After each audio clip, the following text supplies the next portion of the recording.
Welcome friends, myself Dr. Shashi Bhushan, and today I am going to discuss about skills to improve our mood. We are humans and we can easily control our mood, but sometimes it happens that the environment or the person who is sitting against us, they control our mood. So luckily we know few skills with the help of which we can control our mood. I am going to tell you about one such skill in very detail, and that skill we use on a regular basis in depressed patients, in anxious patients, and in different kinds of mood regulation. So the skill is called thought record. But before going to that skill, I must tell you it consists of several steps. So learn component skills and practice them, and the practice shall be until you are able to perform each step, each skill very easily. So, coming to the skill, thought record. It consists of 7 steps, 7 columns that you have to fill. The first column is regarding situation. So, let us suppose that I am asking for a mobile to my father. Okay, so I will describe the situation as Monday morning 9:30 a.m. at my home, discussion with my father. So, any situation, it shall answer 4 questions: who, what, when, and where. So, whatever be the condition, we should be able to describe the situation which shall answer these 4 questions. Like, suppose that my boss has come to my desk and to say hi to me. Okay, so this is a situation. The situation shall be of a specific time frame for few seconds to minute. Okay, so during this situation, whatever mood you were feeling or whatever hot mood you were feeling, that situation shall be described in few sentences that describes the answers of who, what, when, and where. Now, next is mood. So, what was your mood at that time? It shall be described in one word. Along with mood, we also have some physical response or reaction. Like, suppose I am flying, I am going to take a flight. Okay, I am sitting in my aeroplane and I feel panicky.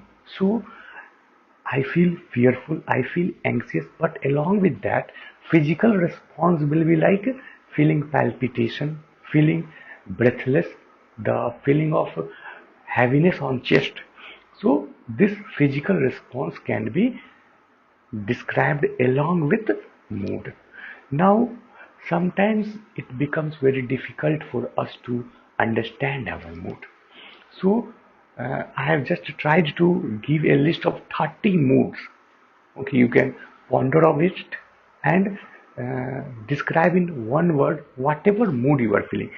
In any one situation, you may have different group of moods. Like, at the same time, you may feel grief, scared, happy, disgusted. Okay, so whatever mood you are feeling, embarrassed, you may feel anxious, depressed.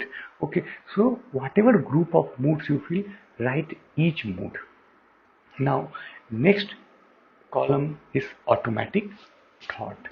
So during that particular situation, you felt some particular mood. Along with that particular mood, there must be some thought popping up in your mind. So, what was that automatic thought came into my mind? Okay, this thought, automatic thought, may be verbal thought, it may be visual image, or it may be some memories.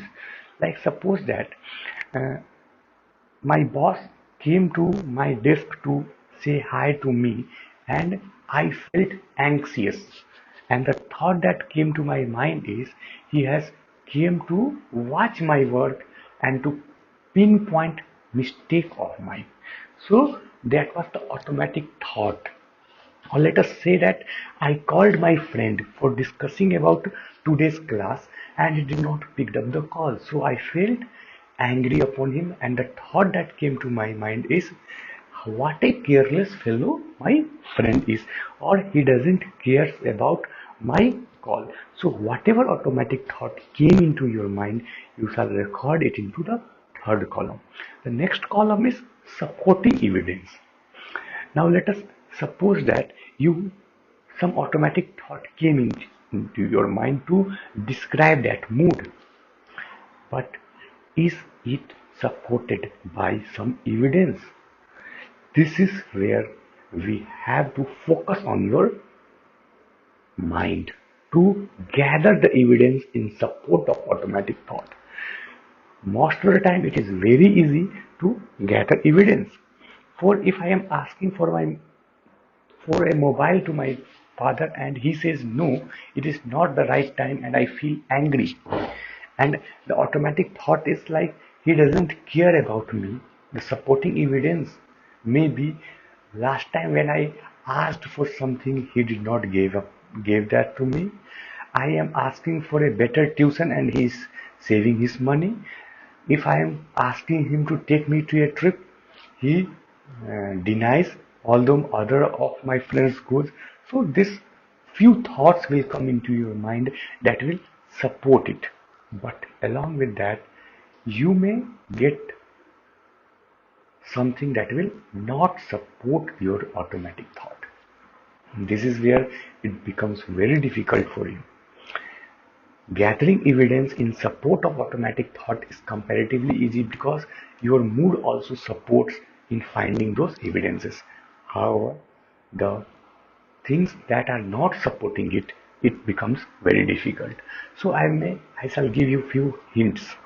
Like suppose that you are feeling worthless, that no one at your workplace gives you value, and maybe your senior is going to expel you out from the work, and it is better that I should end up my life. So you are feeling worthless, you have gathered so many evidence also, your mood is depressed and the situation is at workplace. Now how to find the evidences that doesn't support? So you can just follow some hints will be, if my best friend or someone I loved had this thought, what would I tell him? Okay, have I had any experience, or is there any information that suggests that this thought is not completely true all the time? Because maybe your boss may have given you reward sometime, maybe your father or your parents may have helped you in various conditions. So try to remember those experiences or information that is that suggests that this thought is not completely true. Have I been in this type of situation before, and what happened? Like suppose that I had been depressed in the past also, and I have been able to come over it. So based upon my past experiences, I can gather some evidence that doesn't support the automatic thought. Next is 5 years from now, if I look back at this situation, will I look at it any differently? Okay, now suppose that I am feeling a suicidal thought. Okay, I am very much depressed and I don't want to live anymore. So I may think 5 years from now, and this condition is there, and will I be able to look at this condition differently? Or maybe I am facing some relationship issue with my family, and 5 years from now, when I get a larger status, will I look at this condition in the same way? Other hints may be, if my best friend or someone who cares about me knew that I am thinking in this way, what would they say to me? Like I am planning for a suicide. So what would my friend tell to me, are you worthless? No, he may say me that you have been able to do your most of your life has been fruitful, and this is few days of depression, so you can overcome it. Similarly, are there any strengths or quality that I have been ignoring?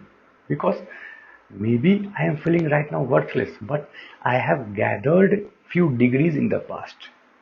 Okay, I have been able to get this job for few years. I have been able to do this job. So this had been possible only because of my strengths or qualities that I am ignoring right now.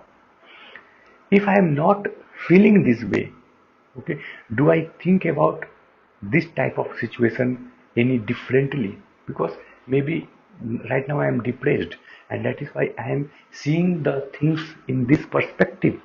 But if I am not depressed, if I am happy, and then will I think of this situation in the same way or in some different way? Suppose I go to a party and someone is trying to avoid me. So I will feel depressed or I may feel embarrassed. But if I am happy at that time and he is trying to avoid me, I will not care at all whether someone is avoiding me or someone is ignoring me. Similarly, am I blaming myself for something over which I don't have complete control? Now, suppose you are a mother and you feel that because of your avoidant behavior, because of your job, you are not able to focus on your child, and that is why his performance in school has decreased. So you may blame yourself, but the truth is that are you blaming yourself for which you don't have control?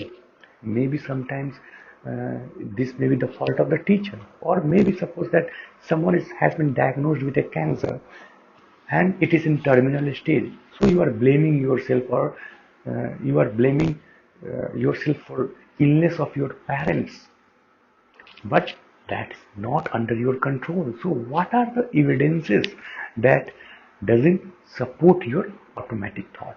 So write this in a different column. This is very important. So now comes alternate thought. So next column consists of alternate thoughts. So whatever automatic thought you had based on the facts that has been in evidence part and that has not been in supportive of evidence, what is the new alternate thought that you are getting? So suppose that you asked for a mobile and you were thinking that my father doesn't care for me, but when you looked back and came to know that he had been supportive for you in many other ways and he is just trying to avoid you from internet addiction. So the alternate thought may be he does care about me, or maybe sometimes we may have a thought like I am feeling depressed right now and that is why I am feeling that way, but I can overcome it. Okay. So whatever alternate thoughts you get, write it in that column, and now check your new mood. You will obviously find that your new mood has decreased in intensity and you have started feeling more better. So hope this video has helped you in understanding and developing skills that may help you in controlling your mood, in improving your mood. Thank you.